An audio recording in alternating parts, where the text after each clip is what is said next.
Hello दोस्तों, good evening दोस्तों, नमस्कार आप सभी को। तो आइए स्टार्ट करते हैं आज की हमारी क्लास। आज की क्लास में हम करेंगे जीके जीएस का प्रैक्टिस सेट नंबर 5।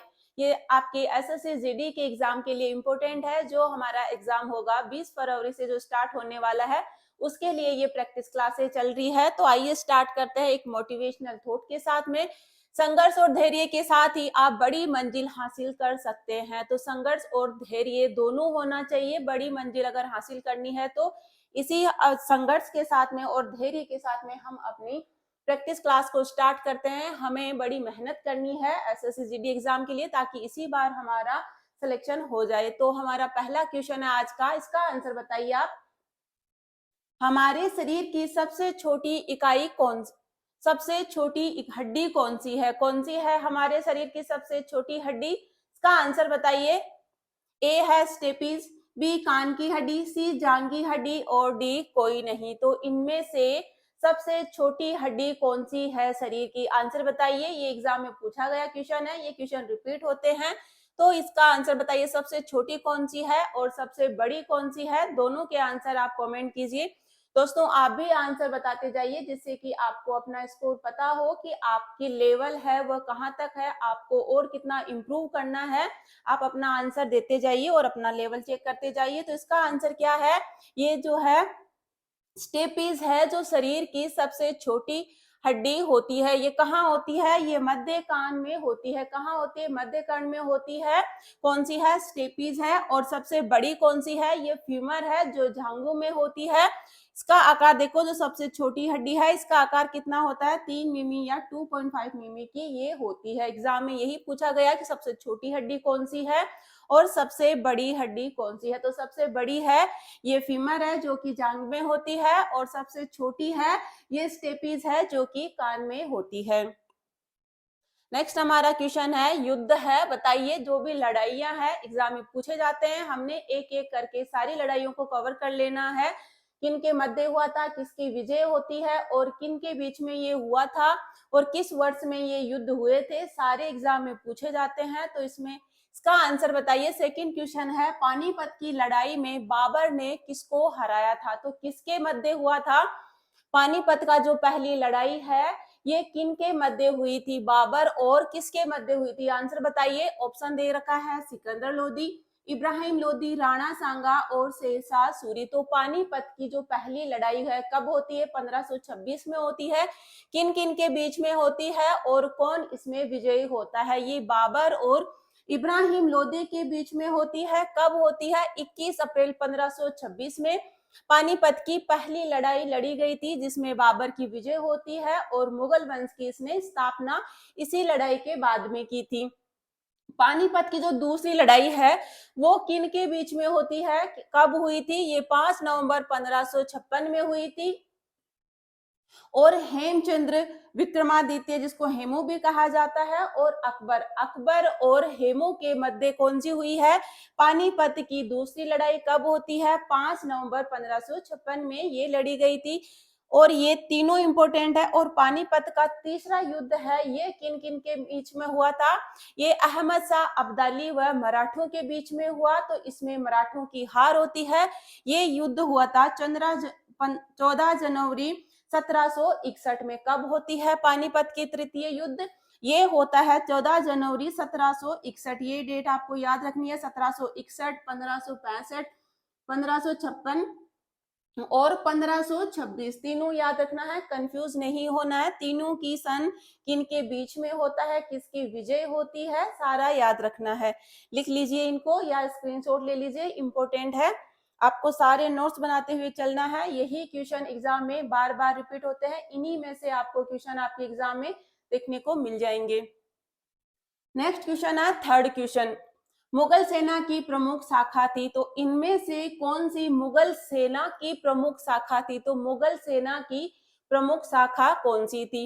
ए है घुड़सवार सेना, बी हाथी दल, सी तोप दल और डी नौसेना दल। तो मुगल सेना की है वो कौन सी प्रमुख शाखा थी? तो इसका आंसर क्या है? ये थी घुड़सवार सेना। कौन सी थी? घुड़सवार सेना है वह मुगल सेना की प्रमुख शाखा थी। और जो सैन्य विभाग का प्रमुख या अध्यक्ष होता है उसको क्या कहा जाता था? इसको मीर बख्शी कहा जाता था। जो मुगल सेना में जो सैन्य विभाग का प्रमुख या अध्यक्ष होता था उसको मीर बख्शी कहा जाता है। इंपॉर्टेंट पॉइंट है, प्रमुख को क्या कहा जाता है? मीर बख्शी कहा जाता है। और ये एग्जाम में पूछा गया है, तुगलकनामा पद्धति का प्रयोग सर्वप्रथम किसने किया था? तो ये बाबर ने इसका प्रयोग पानीपत के प्रथम युद्ध में किया था। किसमें? पानीपत के प्रथम युद्ध में तुगलकनामा पद्धति का प्रयोग है ये बाबर ने किया था। कौन सी है? तुलगमा पद्धति है। ये कौन सी है? तुलगमा पद्धति का प्रयोग बाबर ने सबसे पहले पानीपत के प्रथम युद्ध में किया था। इंपॉर्टेंट पॉइंट है, दोनों के दोनों एग्जाम पूछा गया है। और एक घुड़सवार सेना है वो मुगल सेना की प्रमुख शाखा थी। नेक्स्ट क्वेश्चन का आंसर बताइए। लाल रक्त कणिकाओं का आकार कैसा होता है? तो इनका आकार कैसा होता है? आरबीसी का आकार कैसा होता है? इनकी अवधि कितनी है? ये कहाँ मरती है? इसका सब आपको पता होना चाहिए। आरबीसी का जो कब्रिस्तान है वो क्या है, सब बताइए इसके बारे में। लाल रक्त कणिकाओं के बारे में आपको जितना भी पता है सब आंसर आप कमेंट में बताइए। तो लाल रक्त कणिकाओं का आकार कैसा होता है? ये अंडाकार प्लेट जैसी होती है, गोलाकार प्लेट होती है, या उभयलिंगी डिस्क या बायोकोवेकेल्स डिस्क होती है? तो कैसी होती है? इसका आंसर क्या है? ये एक उभयलिंगी डिस्क जैसी होती है। इसका आकार कैसा होता है?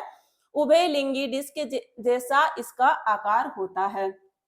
आरबीसी इनको और क्या कहा जाता है? इनको इरिथ्रोसाइट भी कहते हैं। क्या कहते हैं? इरिथ्रोसाइट है वो किसको कहा जाता है? आरबीसी को कहा जाता है। ये कहाँ? हीमोग्लोबिन इसमें पाया जाता है। क्या पाया जाता है? आरबीसी में हीमोग्लोबिन पाया जाता है। इंपोर्टेंट है, क्या पाया जाता है? हीमोग्लोबिन है आरबीसी में पाया जाता है। इसकी जीवन अवधि एग्जाम में पूछी गई है, कितनी होती है आरबीसी का जीवन काल? ये होता है 120 दिन का। कितने दिन का होता है? 120 दिन का होता है। निर्माण कहाँ पे होता है? आरबीसी का निर्माण कहाँ पर होता है? इंपॉर्टेंट पॉइंट है सारे के सारे। आरबीसी का निर्माण है ये अस्थि मज्जा में होता है। इनकी मृत्यु कहाँ होती है? पहिला में होती है। कहाँ होती है? पलिहा में इनकी मृत्यु होती है। इसको आरबीसी का कब्रिस्तान कहा जाता है। किसको? ये प्लीहा जो है इसको आरबीसी का कब्रिस्तान कहा जाता है। और अस्थि मज्जा में आरबीसी का निर्माण होता है। इनकी जीवन अवधि 120 दिन की होती है। इनको इरिथ्रोसाइट भी कहते हैं। और आरबीसी में हीमोग्लोबिन पाया जाता है। सारे पॉइंट इंपोर्टेंट है, एग्जाम में पूछे गए हैं, आपको फिर से एग्जाम में देखने को मिलेगा। तो इसका आंसर बताइए। जितने भी राष्ट्रीय उद्यान है, बाघ अभ्यारण्य है, सबसे क्वेश्चन पूछे जाते हैं। एक एक करके हम कवर करने की पूरी कोशिश करेंगे कि आपको ज्यादा से ज्यादा आपके सामने आए तो आपको याद हो जाएंगे। गिर राष्ट्रीय उद्यान भारत के किस राज्य में स्थित है? जल्दी से आंसर बताइए। गिर राष्ट्रीय उद्यान है वह भारत के किस राज्य में स्थित है और ये क्यों फेमस है? इसमें कौन सा वन्य जीव पाया जाता है ये भी बताइए। तो गिर राष्ट्रीय उद्यान है ये गुजरात में है। कहाँ पर है? गुजरात में है। और इसमें एशियाई शेर पाए जाते हैं, या एशियाई शेर के लिए गिर राष्ट्रीय उद्यान है ये प्रसिद्ध है। इसके अलावा इंपोर्टेंट देख लीजिए, जिम कॉर्बेट राष्ट्रीय उद्यान ये उत्तराखंड में है। और रणथंभौर राष्ट्रीय उद्यान ये राजस्थान में है, ये बाघ के लिए प्रसिद्ध है। सरिस्का राष्ट्रीय उद्यान ये भी राजस्थान में है, रॉयल बंगाल टाइगर के लिए प्रसिद्ध है। कान्हा राष्ट्रीय उद्यान ये मध्य प्रदेश का है और बंगाल के लिए प्रसिद्ध है। सारे याद रखिए। जिम कॉर्बेट राष्ट्रीय उद्यान बहुत बार एग्जाम में पूछा गया है। रणथंभौर राष्ट्रीय उद्यान राजस्थान का है, सरिस्का भी राजस्थान का है, और कान्हा राष्ट्रीय उद्यान ये मध्य प्रदेश का है। नल सरोवर कहाँ का है? ये भी गुजरात का है। नेक्स्ट क्वेश्चन का आंसर बताइए। भारतीय स्मारक जगन्नाथ मंदिर निम्नलिखित द्वारा बनाया गया, तो इनमें से किनके द्वारा जगन्नाथ मंदिर को बनाया गया है? इंपोर्टेंट क्वेश्चन है। जगन्नाथ मंदिर का निर्माण किसने करवाया था? ऑप्शन है अशोक, बी है यशोवर्मन, सी चोल गंगदेव, और डी नरसिंह देव प्रथम। तो किसने बनवाया था? जगन्नाथ मंदिर का निर्माण है वो किनके द्वारा करवाया गया था? तो इसका आंसर है चोल गंगदेव ने जगन्नाथ मंदिर का निर्माण करवाया था। ये कौन से राज्य में है? ये उड़ीसा राज्य के पुरी में है और ये श्री कृष्ण भगवान को समर्पित है। इसे गुप्त वंश के प्रसिद्ध राजा अनंत वर्मन चोल गंगदेव ने 12वीं शताब्दी में बनाया था। कब बनाया था? 12वीं शताब्दी में इसने बनवाया था इसको। और कोणार्क सूर्य मंदिर, ये भी उड़ीसा का है, ये इंपॉर्टेंट एग्जाम में पूछा गया है, तो इसके बारे में सब पता होना चाहिए। कोणार्क सूर्य मंदिर है, ये सूर्य भगवान को समर्पित है। और इसको किसने बनाया था? नरसिंह देव प्रथम, जो कि गंग वंश के थे। इन्होंने कोणार्क सूर्य मंदिर का निर्माण करवाया था, ओडिशा में है। और जगन्नाथ मंदिर है, ये भी ओडिशा में है, और इसका चोल गंग देव ने इसका निर्माण करवाया था। नेक्स्ट क्वेश्चन का आंसर बताइए। भारतीय संविधान के अनुच्छेद 17 और 18 क्या प्रदान करते हैं? तो अनुच्छेद 17 और 18 है, ये किससे संबंधित है और ये क्या प्रदान करते हैं? ए राजनीतिक समानता, वे धार्मिक समानता, और सी सामाजिक समानता या आर्थिक समानता। तो अनुच्छेद 17 और 18 है, वो क्या प्रदान करते हैं? ये सामाजिक समानता प्रदान करते हैं। क्या करते हैं? सामाजिक समानता प्रदान करते हैं। 17 में क्या है? इसमें अस्पृश्यता का अंत किया गया है, या अस्पृश्यता के अंत का उल्लेख किसमें है? अनुच्छेद 17 में है। 18 में क्या है? उपाधियों का अंत क्या है? जितनी भी उपाधियां हैं उसका अंत क्या है? कौन से में? अनुच्छेद 18 में उपाधियों के अंत से संबंधित का उल्लेख है। सेना या विद्या से संबंधित जो समान है उसको छोड़ करके बाकी कोई भी जो है उपाधि वो इंसान धारण नहीं कर सकता। केवल शिक्षा और सेना से समान है उसी को वो प्रदान कर सकता है या धारण कर सकता है। नेक्स्ट क्वेश्चन का आंसर बताइए। सन 1923 में स्वराज पार्टी का गठन किसने किया था? तो स्वराज पार्टी का गठन है वो कब हुआ था? 1923 में हुआ था। और किसने इसका गठन किया था? आंसर बताइए। ऑप्शन है मोतीलाल नेहरू, बी लाला लाजपत राय, सी चित्तरंजन दास, और डी ए और सी दोनों। तो स्वराज पार्टी है, इसका गठन किसने किया था? तो इसका आंसर क्या होगा? ए और सी, मोतीलाल नेहरू और चित्तरंजन दास ने स्वराज पार्टी का गठन 1923 में किया था। चोरा चोरी कांड कब हुआ था? 4 फरवरी 1922 में हुआ था। क्या हुआ था इसमें? ये उत्तर प्रदेश में गोरखपुर के पास में कस्बे में छावनी थी, पुलिस चौकी में आग लगा दी थी, जिससे दुखी होकर महात्मा गांधी ने असहयोग आंदोलन वापस ले लिया। इससे कांग्रेस के कुछ नेता या कुछ सदस्य है वो प्रसन्न नहीं थे, तो उन्होंने अलग से एक स्वराज पार्टी की स्थापना की या गठन किया। तो इसने 1923 में दिल्ली में कांग्रेस का एक विशेष अधिवेशन हुआ। किसमें इसका गठन हुआ? 1923 में ही दिल्ली में एक कांग्रेस का एक विशेष अधिवेशन हुआ, जिसकी अध्यक्षता मौलाना अबुल कलाम आजाद ने की। और इसी अधिवेशन में स्वराज पार्टी का गठन मोतीलाल नेहरू और चित्तरंजन दास ने किया था। क्यों किया था? कारण क्या था? चोरा चोरी कांड के कारण किया था। कब हुआ था चोरा चोरी कांड? 4 फरवरी 1922 में हुआ था। कहाँ हुआ था? उत्तर प्रदेश में उत्तर प्रदेश के गोरखपुर में हुआ था। और असहयोग आंदोलन को भी गांधी जी ने इसी के कारण वापस ले लिया था। नेक्स्ट क्वेश्चन करते हैं। इंपॉर्टेंट क्वेश्चन है, नदियों से रिलेटेड क्वेश्चन पूछे जाते हैं। हम हर क्लास में एक एक नदियों के बारे में आपको डिटेल में बताएंगे। तो इसका बताइए, वोल्गा नदी कहाँ पर बहती है? तो वोल्गा नदी है वो कहाँ पर बहती है? आंसर बताइए। ए अमेरिका में, बी अफ्रीका में, सी एशिया या यूरोप में। तो वोल्गा नदी है वो कहाँ पर बहती है? तो इसका आंसर क्या होगा? ये यूरोप में बहती है। कहाँ बहती है वोल्गा नदी? यूरोप में बहती है। वोल्गा नदी मॉस्को और सेंट पीटर्सबर्ग के बीच जो वल्दाई पर्वत से निकलती है। कहाँ से निकलती है वोल्गा नदी? ये वल्दाई पर्वत से निकलती है। एग्जाम में पूछा जाता है कि उसका उद्गम स्थल क्या है, तो कहाँ से निकलती है? ये वल्दाई या वल्दाई पर्वत से निकलती है। और कहाँ जाकर के गिरती है? इसका मुहाना क्या है? ये कैस्पियन सागर में जाकर के गिरती है। वोल्गा है ये यूरोप की सबसे लंबी नदी है। कैसी है? यूरोप की सबसे लंबी नदी है। और ये रूस की राष्ट्रीय नदी है। ये रूस की क्या है? राष्ट्रीय नदी है। इंपॉर्टेंट पॉइंट है सारे, कहां से निकलती है, कहां जाके गिरती है। वोल्गा है यूरोप की सबसे लंबी नदी है और रूस की ये राष्ट्रीय नदी भी है। नेक्स्ट क्वेश्चन का आंसर बताइए। भारत का अंतरिक्ष स्पेस रॉकेट लॉन्चिंग केंद्र कहाँ है? तो भारत का अंतरिक्ष रॉकेट लॉन्चिंग केंद्र है वह कहां पर है? ऑप्शन है आपके सामने, तो इसका आंसर बताइए। भारत का जो स्पेस रॉकेट लॉन्चिंग केंद्र है वह कहाँ पर है? तो कहाँ पर है?